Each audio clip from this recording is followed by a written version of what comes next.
Olá, galerinha do sexto ano, tudo bom com vocês? Aqui é a professora Camila de Ciências. Como é que vocês estão? Estamos nesse mês lindo, né? Que é o mês de junho, o mês dos festejos juninos. E aí, já arrumaram a casa de vocês com as bandeirinhas? Espero que sim. Eu já arrumei o meu cantinho, hein? Não é por conta da pandemia que nós vamos perder essa animação, essa alegria que nós, sergipanos, temos, né? Afinal, moramos no país do forró, ou não é? Então, na aula de hoje, nós iremos estar fazendo, primeiramente, a correção da atividade da plataforma do dia 5 de junho, que eu deixei para vocês lá na plataforma. Então, vão lá, peguem um caderno de vocês com a atividade, o lápis, a borracha. Quem imprimiu, pega a folha. Quem não imprimiu, tá no caderno, não é isso? Pra gente estar fazendo essa correção. Fizeram? Muito bem. Então, vamos lá. Responda as questões abaixo sobre práticas agrícolas e extração mineral. De que é feito o papel? De que é feito o papel, turma? Da celulose, né? Então, lembram que eu falei para vocês que a celulose ela é extraída da madeira, principalmente das árvores de pinho e eucalipto. E essa imagem aqui, ela representa a fibra da celulose, certo? Então, o papel é feito de celulose. Os objetos que têm origem vegetal dependem diretamente de quê? Do que depende os meus objetos que têm origem vegetal? Como, por exemplo, uma caixinha de madeira, o meu óleo vegetal, o meu óleo de soja, por exemplo, que nós usamos na comida. Do que ele depende? Do solo. Muito bem. Tá aqui a imagem do solo. Lembrem que o solo ele é muito importante para os seres vivos e nós, seres humanos, né? Porque nós utilizamos muito materiais que dependem do solo, né? Para nossa alimentação, nosso consumo, né? A vegetação, né? Nosso alimento. Terceira questão. Por que o Brasil é um grande produtor agrícola mundial? Porque as regiões do Brasil apresentam solos e climas com diferentes características. Lembram que eu falei para vocês na aula, né? Ele apresenta diferentes características. Nós temos regiões que são mais secas, regiões que são mais chuvosas. E isso faz com que em cada região tenha a necessidade de produzir um tipo de produto agrícola, né? Tem regiões que produzem mais milho, outra região, por exemplo, é algodão, cana, café, arroz, né? Que lembram que eu falei para vocês que o arroz ele é feito com a irrigação de inundação, então precisa de bastante água. Já o algodão, ele não precisa de tanta água. Então, percebam essa diferença, né? Então, depende muito do nosso solo e do nosso clima. Por isso que a gente tem essas variedades, essas características. Um grande produtor agrícola no nível mundial. Quarta questão. Quais técnicas utilizadas no manejo do solo? Quais são?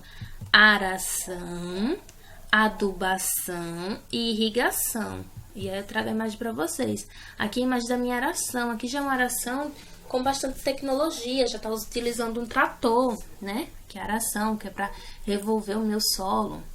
A adubação. Essa adubação aqui da foto é uma adubação química. E a irrigação. Essa irrigação aqui representada na foto é aquela irrigação por aspersão, que lembra a chuva. Quinta questão. Qual a importância da técnica de drenagem? Eu falei para vocês a técnica de drenagem, a técnica para que vocês fizessem um experimento, lembram? Então, qual a importância da técnica de drenagem? É eliminar o excesso de água e manter a areação do solo, diminuindo a quantidade de ar nele. Essa imagem aqui está representando a drenagem subterrânea, né? Que é por meio da instalação de tubos, né, que esses tubos eles vão captar a água abaixo da superfície e vão levar para outras áreas. Então, vai estar fazendo essa drenagem. Então, essa aqui é uma drenagem subterrânea por meio da instalação de tubulações. Já essa outra drenagem aqui é a minha drenagem superficial. Lembram que eu falei para vocês que tem a drenagem superficial e a drenagem subterrânea. Sexta questão. Qual a técnica utilizada para revirar a camada superior do solo? Qual é, turma? E qual o nome do instrumento utilizado? A técnica é chamada de aração e o instrumento utilizado, arado. E aqui eu trago a imagem de um arado na forma de disco circular. Lembrem que o arado ele é um objeto cortante, que faz essa técnica de revirar o solo. 7ª questão. Quais são os tipos de adubação? Lembram que nós vimos os tipos de adubação, que são 3. A adubação orgânica, a adubação química e a adubação verde. A adubação orgânica, aquela utilizada com restos de vegetais e inclusive fezes de animais, né? Que eu falei para vocês, a bosta do gado. Aqui nós temos a casquinha do ovo, a casquinha da cenoura, a casquinha da batatinha. Então, tudo isso aqui é uma adubação orgânica. Minha adubação química, que é aquela fertilizante que a gente compra, é feita em indústrias, né? Que a gente compra em um local já específico, né? Que é a minha adubação química. E a adubação verde. Lembra que eu falei para vocês que nós temos a planta principal e nós temos a adubação verde com as leguminosas, como por exemplo, né? Aqui é uma adubação verde. 8ª questão. Então, até a 7ª questão, todas essas questões estavam relacionadas à parte de práticas agrícolas, que nós vimos, né? Estudamos sobre a parte de práticas agrícolas. Da 8ª questão, ela já vai estar iniciando a parte de extração mineral, certo? Então, vamos lá? E aí, estão acertando. E não se preocupem, a vantagem da gente estar tendo aula virtual é essa, que vocês, caso fique um pouco acelerado, vocês podem estar pausando o vídeo, se errou a questão, pausa o vídeo, né? Corrige, apaga, corrige. Então, tem essa vantagem, utilizem esse material. Se tiver na dúvida, volta ao vídeo. Se quiserem, vocês podem estar perguntando aí nos comentários, tá certo? Então, vamos lá, da continuidade. 8ª questão. Quando um depósito mineral é de interesse comercial, como ele é conhecido? Qual o nome do material retirado e da área explorada? Então, quando o meu mineral ele tem um interesse comercial, como é que eu chamo, turma? Lembra que eu expliquei para vocês na aula? Jazida. E qual é o nome do material retirado? Minério. E como é chamada a área explorada? Mina. Então, o material, o depósito mineral, quando ele tem interesse comercial, nós chamamos de jazida. O nome do material que nós vamos retirar, nós chamamos de minério. E a área explorada, chamamos de mina. Então, trago aqui para vocês um exemplo de uma jazida de urânio. Aqui é uma jazida de urânio. Aqui é o meu minério, que é o urânio. E aqui é uma mina. Essa mina aqui é a céu aberto. Tá? Vamos lá. 9ª questão.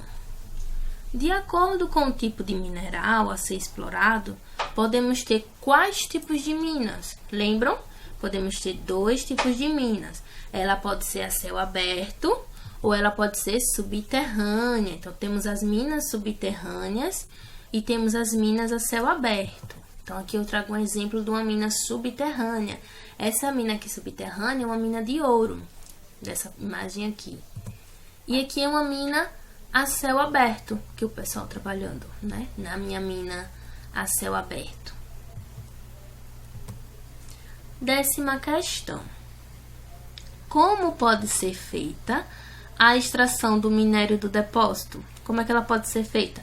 Pode ser feita de diversas formas, né? Desde uma forma mais simples até uma forma mais avançada, utilizando as tecnologias.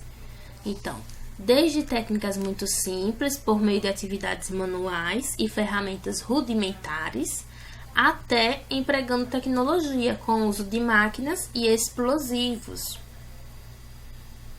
Estão acertando? Muito bem. 11ª questão.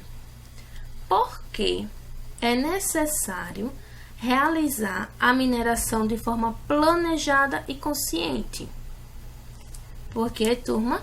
Para que haja conservação dos recursos minerais, evitando assim sua escassez. Porque o que acontece? Tudo que a gente só faz de forma que não é planejada, que não é consciente, o que vai acontecer com o meu minério? Ele vai acabar se eu só ficar tirando, sem repor, sem ter uma consciência, sem ter uma preservação. O que acontece? Vai acontecer a escassez do meu minério, eu vou ficar sem. Por isso que é tão importante fazer tudo de forma planejada e consciente, para que não haja escassez, né? Acabe acabando e também tenha a conservação desse meu recurso. Bom, encerramos essa atividade, né, da plataforma que eu deixei para vocês. Foram essas 11 questõezinhas, que foi sobre a parte de práticas agrícolas e extração mineral. Agora essa atividade é a atividade do livro de vocês, do módulo 2. Então, pausem o vídeo, vão lá, peguem o módulo 2 de vocês, na página 226 e 227. Peguem um lápis e a borracha para a gente estar fazendo essa correção. Quem não tem o livro, continua assistindo o vídeo, a aula, né? Para poder estar anotando no caderno de vocês, estar prestando atenção e até uma forma de revisão do assunto. Porque essa parte do livro, dessas questões, vai estar relacionada a esse assunto que nós estudamos nesse capítulo, que é práticas agrícolas, extração mineral e pecuária, certo? Então, vamos lá? A primeira questão eu falei para vocês na aula anterior que não precisava fazer, que era uma pesquisa, não foi? Então, vamos para a nossa segunda questão. Leia o trecho da reportagem abaixo.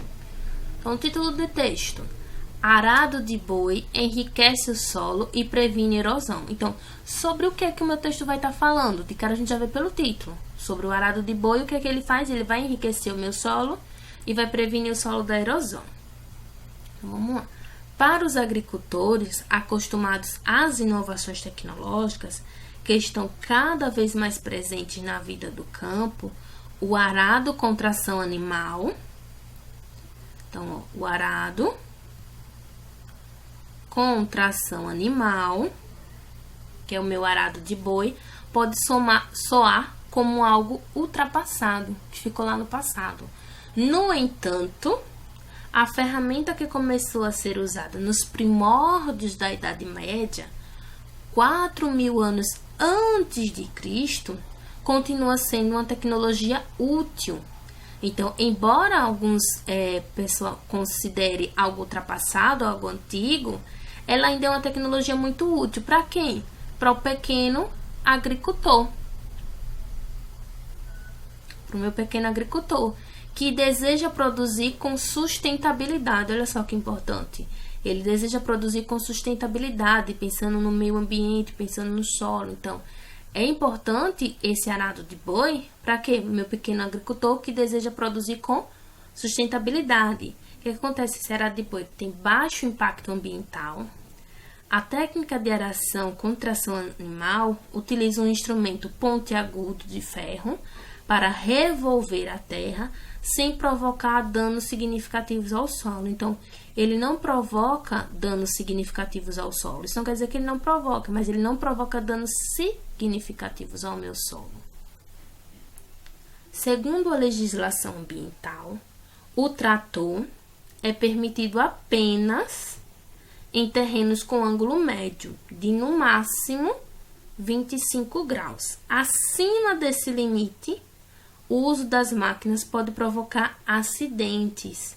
Também, devido à inclinação, o pneu do trator deixa caminhos morro abaixo. Ao chover, a água passa por esses sulcos e assim começa o processo de erosão. Então, vamos lá para a nossa questão. Item A. De acordo com o trecho da reportagem, por que o arado de boi continua sendo uma ferramenta útil para o pequeno agricultor? Tá aqui, ó, um agricultor que deseja o quê? Produzir com sustentabilidade. Ele está pensando no meio ambiente, baixo impacto ambiental, além de, né, não provocar danos significativos ao solo. Então, vamos lá. Porque possui baixo impacto ambiental, pois utiliza um instrumento pontiagudo de ferro para revolver a terra sem provocar danos significativos. Item B. Por que o arado puxado por trator pode causar a erosão?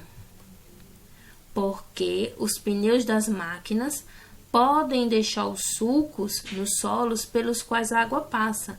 O queda inicia o processo de erosão. O que inicia, né? O que dá início ao meu processo de erosão, tá? Aqui é separado, vou tomar o que dá início ao processo de erosão, erro na digitação. Então, porque os pneus das máquinas podem deixar os sulcos nos solos pelos quais a água passa? O que é separado dá início ao processo de erosão. Terceira questão. Marque um X nos materiais que são obtidos por meio do extrativismo. Então, o ouro, o meu ouro é por meio do meu extrativismo. Então, vocês marcam um X. O minério de ferro também é pelo extrativismo. Então, marcando um X. E o meu alumínio também é pelo extrativismo, o alumínio. Certo? Acertaram? Muito bem. Quarta questão. Na pecuária, os animais podem ser criados de forma extensiva ou intensiva. Lembram que eu falei para vocês a forma que existia dois tipos de pecuária de corte, a extensiva e a intensiva? Então, aí nós temos aqui essas imagens dessas pecuárias de corte. Uma é extensiva e a outra é intensiva. Aí aquele tem a pele. Circule a fotografia que mostra a criação de gado de forma intensiva. Lembrando, como é a forma intensiva, turma? É aquela onde meu animal ele é criado de forma confinada e ele tem uma alimentação específica. Então, qual é o item? O item A, o item B? O item B, muito bem. Aqui o meu animal, na intensiva criação, ele é criado de forma confinada, né? E ele tem uma alimentação específica. Diferente da extensiva. Na extensiva, o meu animal ele é criado livre e ele em pastagem, ele se alimenta de pastagem. Item B. Cite outros animais que o ser humano cria para a obtenção de alimentos. Então, trouxe alguns exemplos. Frango, cabra, avestruz, porco, codorna, tilápia, entre outros. Aí só foram alguns exemplos, certo? Item C. Compare as formas de criação mostradas nas fotografias e escreva as vantagens e as desvantagens de cada uma. Então, vamos lá.